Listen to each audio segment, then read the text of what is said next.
Bu, dengar dulu. Kenapa Nabi bilang begini? Andai saja boleh manusia sujud kepada sesamanya manusia, maka istri sewajibkan sujud depan suaminya. Dengar baik-baik, bukan Nas'at Latif bilang, Bu. Nabi, andai saja boleh manusia sujud kepada sesamanya manusia, maka kalian istri sewajibkan cium kakinya itu suaminya. Kenapa? Karena ibu harus tahu, dosa ibu kami para suami yang tanggung. Beda kami laki-laki dengan ibu. Ibu bikin dosa, ibu tidak puasa, ibu tidak sholat, meskipun suaminya ulama, suaminya penceramah, suaminya Senin Kamis puasanya, tahajud tiap malam, suaminya hafal Quran, tapi istrinya tidak baik agamanya. Kata Allah, ku ampusakum wa ahlikum narani. Kau suami, pimpin itu istrimu masuk neraka. Beda ibu-ibu, ditanggung oleh kami laki-laki.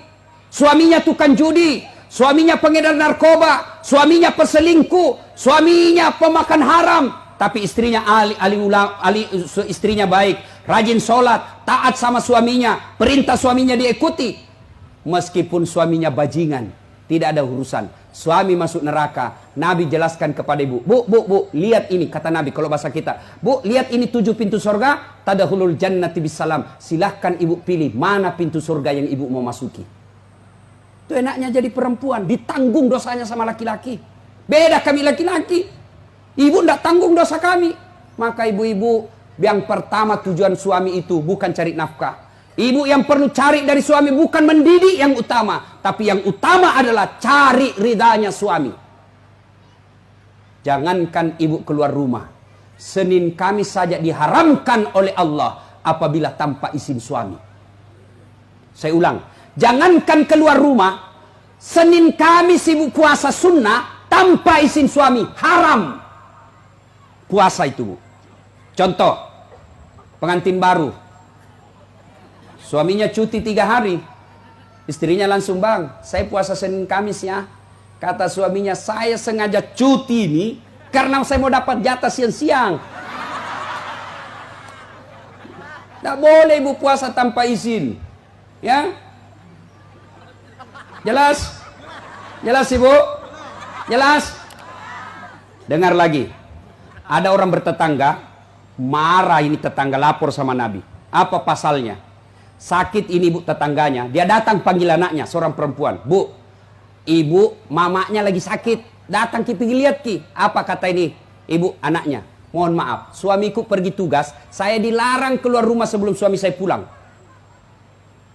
Sakaratil maut ini ibunya, datanglah ibu, sudah sakaratil maut ibumu, kau datanglah besuk dia. Saya minta maaf, saya mau sekali tapi suami saya belum pulang. Akhirnya meninggal, mau dimakamkan, datang lagi. Bu, sudah meninggal ibumu, kau datang yang terakhir kalinya. Mohon maaf, saya cukup berdoa. Kenapa? Suami saya belum pulang, saya tidak berani tinggalkan rumah. Marah yang manggil-manggil, dia pergi lapor sama Nabi. Ya Rasulullah, tetanggaku keterlaluan. Dari sakit, sakaratil maut, sampai meninggal, tidak datang lihat ibunya. Saya 3 kali datang memanggilnya. Kenapa kata Nabi? Dia dipesan sama suaminya, jangan keluar rumah sebelum pulang. Mendengar ini, apa Nabi marah? Subhanallah, Nabi justru menjelaskan, alhamdulillah diampuni seluruh dosa ibu yang meninggal karena punya anak yang taat sama perintah suaminya. Ada ibu-ibu Bayangkari begitu sih? Ada? Yang banyak saya lihat baru 10 menit pergi suaminya juga keluar juga dia Pak. Dia tawaf satu komplek. Dia kelilingi semua komplek. Masya Allah. Ya, alangkah bahagianya kita suami pergi menjalankan tugas sebagai aparat negara. Lalu istrinya sholat duha 8 rakaat. Selesai sholat duha dia kirimkan SMS suaminya. Pak, jangan menghalalkan segala cara. Rezeki sudah Allah tentukan. Meskipun bapak kejar kalau bukan rezeki, bapak tidak akan masuk. Tapi meskipun bapak tidak kejar setengah mati, kalau rezeki bapak pasti masuk. Bapak jangan menghalalkan segala cara. Salam sayang selalu dari istrimu di rumah. Bahagianya. Itu suami kalau dapat SMS begini bu, dia kasih lihat itu semua di kantor di polsek. Lihat kau istriku, istri yang soleha. Pernah SMS begitu suaminya bu? Pernah? Paling SMS jangan lupa singgah beli gas.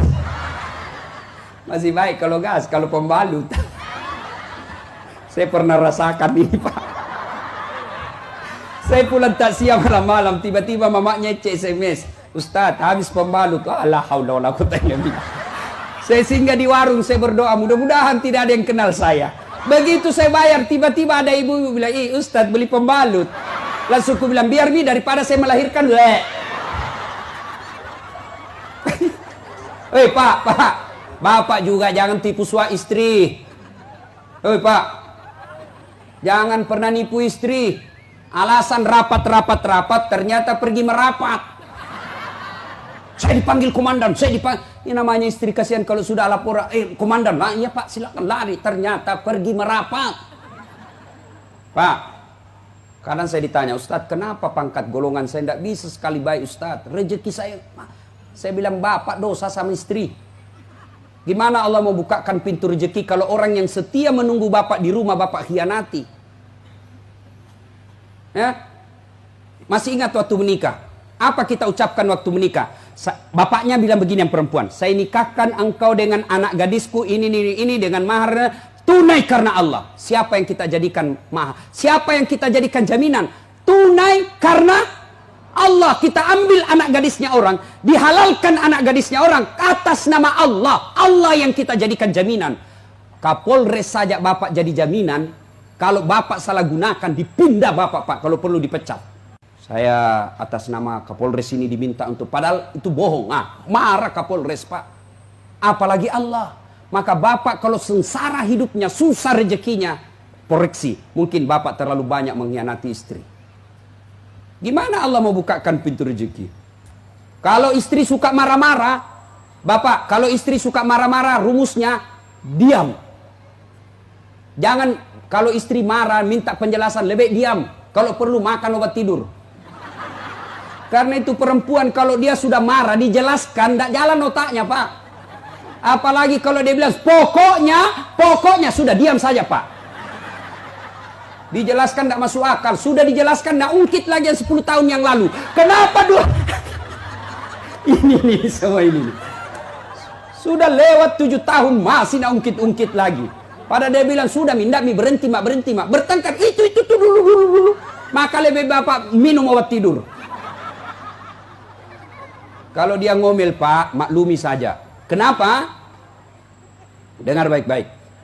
Ada sahabat Nabi, waktu itu Umar bin Khattab presiden. Suka ngomel dan marah istrinya. Maka suaminya mau lapor sama Umar supaya dipanggil, dimarahi sama Umar, presiden.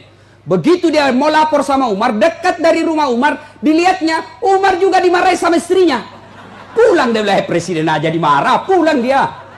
Besok ketemu sama Umar, ya Amirul Mukminin, saya lihat Anda kemarin marah-marah sama istri, diam-diam saja. Senyum, dengar bapak-bapak, dengar para lelaki. Apa jawaban Umar? Begitulah cara saya berterima kasih kepada istriku yang telah hamil, melahirkan, dan menyusui anak saya.